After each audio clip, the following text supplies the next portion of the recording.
غار ہرا کی تاریخ جاننے کے لیے میری ویڈیو کو ضرور دیکھیں۔ غار ہرا جو مسلمانوں کے لیے اہم ہے، یہ مقام اس لیے بہت اہمیت کا حامل ہے کہ یہیں حضرت محمد صلی اللہ علیہ وآلہ وسلم پر وحی کا پیغام پہنچا۔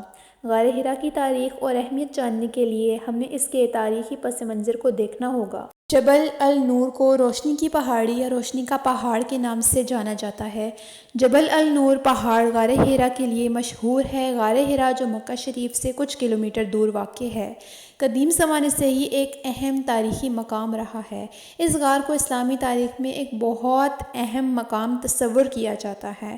اس کا قدیمی تعارف اس طرح ہے کہ اس مقام کو حزم الاحم نامک یونانی تاریخ کتابوں میں بھی ذکر کیا گیا ہے۔ اس کا نام ہیرا جواہرات سے آیا ہے۔ غار ہرا کی تاریخ بہت پرانی ہے۔ غار ہرا کا ذکر قرآن کریم میں متعدد بار آیا ہے۔ جبل النور کی بلندی تقریباً 600 میٹر ہے اور غار ہرا اس کی ڈھلان پر واقع ہے۔ اس کی لمبائی تقریباً 12 فٹ اور چوڑائی تقریباً 5 فٹ 3 انچ ہے۔ یہ 890 فٹ کی بلندی پر ہے۔ غار ہرا کی تاریخ کا ایک اہم لمحہ وہ بھی ہے جب اس مقام پر پیغمبر اسلام صلی اللہ علیہ وآلہ وسلم نے اللہ تعالیٰ کے فرشتے جبرائیل کے ذریعے اپنی پہلی وحی حاصل کی تھی۔ یہ تاریخی واقعہ تقریباً 610 عیسوی کا ہے، لیکن سب سے زیادہ قابل ذکر روایات یہ ہے کہ پیغمبر اسلام صلی اللہ علیہ وآلہ وسلم نے غار ہرا میں 40 سال تک تنہائی اختیار کی تھی۔ غار ہرا کی تعمیر کا کوئی تاریخی ثبوت نہیں ہے، تاہم یہ خیال کیا جاتا ہے کہ یہ غار فطری طور پر بنایا گیا تھا۔ یہ بھی ممکن ہے کہ یہ غار پہلے لوگوں کے استعمال میں ہو، لیکن یہ بھی ممکن ہے کہ یہ غار خالی پڑی تھی جب پیغمبر اسلام صلی اللہ علیہ وآلہ وسلم نے اسے اپنی عبادت گاہ کے طور پر استعمال کرنا شروع کیا۔ غار ہرا کی تعمیر کے بارے میں ایک روایت ہے کہ پیغمبر اسلام صلی اللہ علیہ وآلہ وسلم نے اسے اپنے دستانے سے کھودا تھا۔ اس روایت کی کوئی تاریخی سند نہیں ہے، لیکن یہ ایک مشہور روایت ہے جو مسلمانوں کے درمیان رائج ہے۔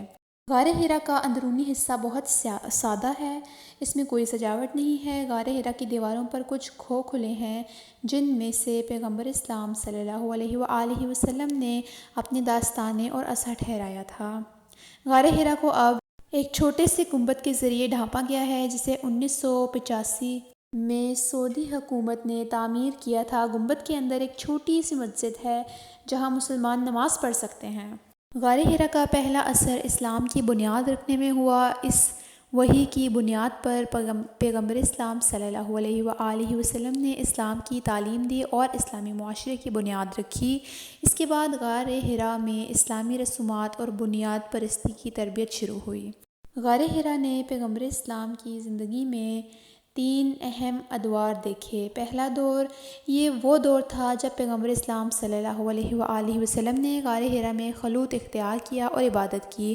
دوسرا دور یہ وہ دور تھا جب پیغمبر اسلام صلی اللہ علیہ وآلہ وسلم کو اپنی پہلی وحی ملی تھی۔ تیسرا دور یہ وہ دور تھا جب پیغمبر اسلام صلی اللہ علیہ وآلہ وسلم نے اپنے صحابہ کرام رضی اللہ تعالیٰ عنہ کے ساتھ غار ہرا کی زیارت کی تھی۔ غار ہرا ایک یادگار مقام ہے جو پیغمبر اسلام صلی اللہ علیہ وآلہ وسلم کی زندگی اور اسلام کی تاریخ کی یادگار ہے۔ یہ ایک مقدس مقام ہے جو ہر مسلمان کے لیے قابل احترام ہے۔ غار ہرا آج بھی ایک مقدس مقام ہے اور ہر سال لاکھوں مسلمان اس مقام کی زیارت کرنے آتے ہیں۔ یہ زیارت ایک عظیم سعادت ہے اور یہ ہر مسلمان کے لیے ایک فرض ہے۔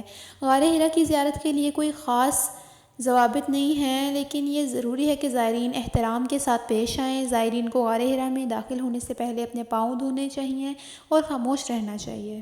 غار ہرا کی زیارت کرنے کے لیے کوئی خاص وقت مقرر نہیں ہے، البتہ رمضان المبارک کے مہینے میں یہ زیارت زیادہ ثواب والی ہے۔ غار ہرا کی زیارت کرنے کے لیے کوئی ٹکٹ نہیں ہے، البتہ زائرین کو اپنی شناخت ظاہر کرنی ہوگی۔ غار ہرا کی زیارت ہر روز صبح 9 بجے سے لے کر شام 5 بجے تک کھلی رہتی ہے۔ غار ہرا کی زیارت ایک روحانی تجربہ ہے جو ہر مسلمان کو زندگی میں ایک بار کرنا چاہیے۔ یہ ایک ایسا مقام ہے جہاں زائرین پیغمبر اسلام صلی اللہ علیہ وآلہ وسلم کی روح سے قریبی تعلق محسوس کرتے ہیں۔